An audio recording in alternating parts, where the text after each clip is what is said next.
What's up, guys? It is Mitchell J, the Scaredy Cat Guide, and what I want to talk about is the bottleneck that is being created in the loan origination or mortgage origination business, and what impact that may have on the real estate market in the coming months. Because the CARES Act, which set up the whole loan forbearance thing, and which is a good thing.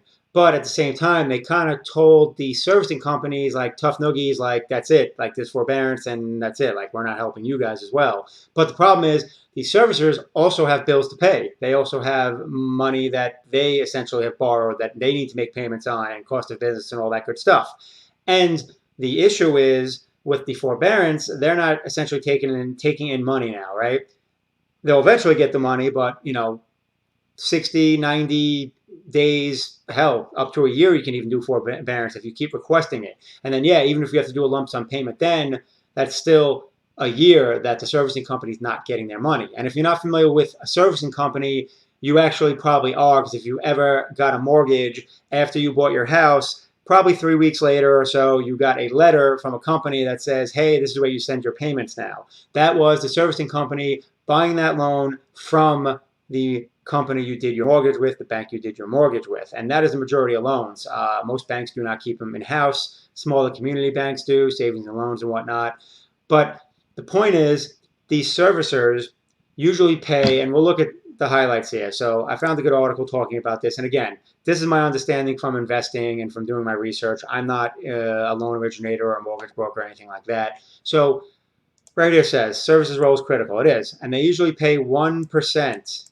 So they're buying loans for 1% of the loan up front. So they pay 1% of the total loan up front to get the loan that they're going to service. They generally make about 30 basis points a year on that loan.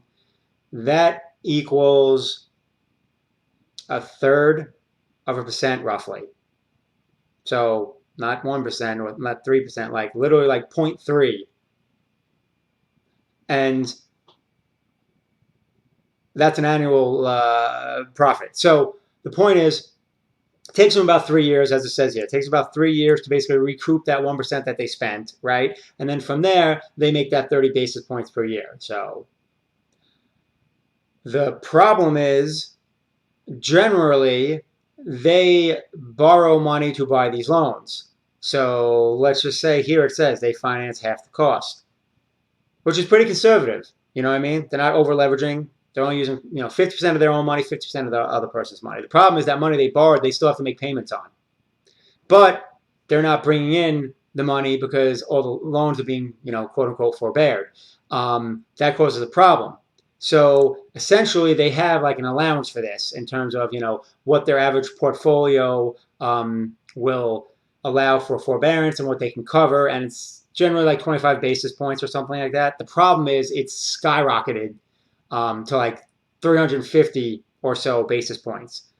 So now the servicers are running out of money to be able to pay their bills, which means they're not buying new loans. So when banks originate loans, they don't have people to sell them to as much now.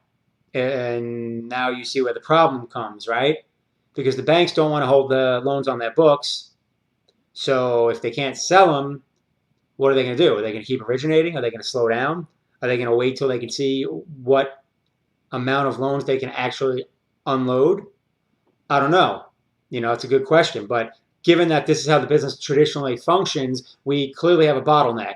And I'm wondering when it's going to kind of rear its ugly head or how it's going to cause problems. So that's something to keep an eye on. I just wanted to throw it out there. It's, I guess, one of those kind of like behind the scenes, like how the engine works type things that you don't pay attention to until all of a sudden a head gasket blows. And then, your whole engine is shot. So it'll be interesting to see how this plays out. And if we see servicing companies start to struggle or looking for bailouts or going out of business or unloading their books, at a discount rate. And that would be very bad for the whole market. Like whether servicing companies should get help or not is a whole nother conversation. But them struggling to stay in business is not a positive for the overall real estate market. So I just wanted to throw that out there. I will drop a link to this article I found in the notes below because it's pretty informative. But I just wanted to touch on that little basic point.